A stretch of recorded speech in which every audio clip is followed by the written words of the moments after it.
வணக்கம் நண்பர்களே. அத்திப்பழம், அதாவது அத்திப்பழம்னு பார்த்துக்கிட்டிங்கன்னா இது ஒரு மரம் சின்னதாக வச்சுருக்காங்க.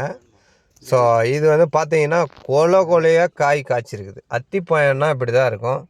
ஸோ இது கொஞ்சம் செங்காயாக இருக்கும்போது பறிச்சுட்டு போயிட்டு இதை பைக்க வைக்கணும். அதுக்கப்புறம் தான் இது பழமாகவும் கொஞ்சம் செங்காயாக இருக்கும். பாருங்கள் எவ்வளோ கொலையாக காய்ச்சிருக்குது.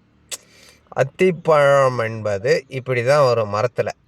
ரியல் மரத்தில் நிறையா வரும். இதில் கிராசிங், அதாவது கிராசிங்னா ஹைப்ரிடுன்னா இது இப்போ மரத்தை ஒரு கிளைய வெட்டி அதில் சின்ன சின்னதாக ஜாயிண்ட் பண்ணுவாங்க. அப்போ ஜாயிண்ட் பண்ணும்போது அது ஒரு ப்ரீடு அத்திப்பாயம் மாதிரி வரும். ஸோ இது ரியலாக மரத்தில் காய்க்கிறது, அதாவது பெரிய மரமாக வச்சு அதில் காய்ச்சி வர்றது தான் இந்த அத்திப்பழம். கீழேருந்து வரும், மரத்து வேர்லேருந்து.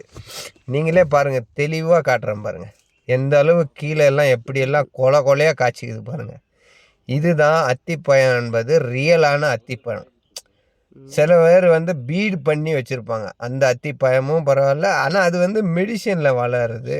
கொஞ்சம் ஓரளவு இது மரத்தில் இயற்கையாக விளையிறது தான் ஒரு அத்திப்பழம் என்பது நல்ல தெளிவாக தெரியும். இங்கே பாருங்கள் எவ்வளோ கிளாரிட்டியாக இருக்குது.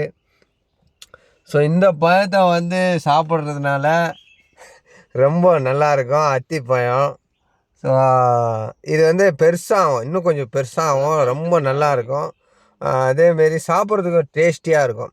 இதில் இந்த விதை இருக்கும், அந்த விதையை நீங்கள் போட்டுனாவே இது ஒரு மரமாக ஆகிடும். அந்த மரமாக ஆகிட்டா கூட அதுலேருந்து உங்களுக்கு கொலையாக காக்கும். இந்தமாரி ஒரு செடிகளை கொண்டு போய் வீட்டில் வைங்க, ரொம்ப அற்புதமாக இருக்கும். க்ளீனாக அந்தமாரி கொலையாக காய்க்கும். இது சாப்பிட்றதுக்கும் ரொம்ப நல்லாயிருக்கும். அத்திப்பழம் கேஜி எல்லாம் அதிகமாக விற்கிறாங்க. ஸோ இந்த சேனல்களை நல்லா பாருங்கள், சப்ஸ்கிரைப் பண்ணுங்கள், ஷேர்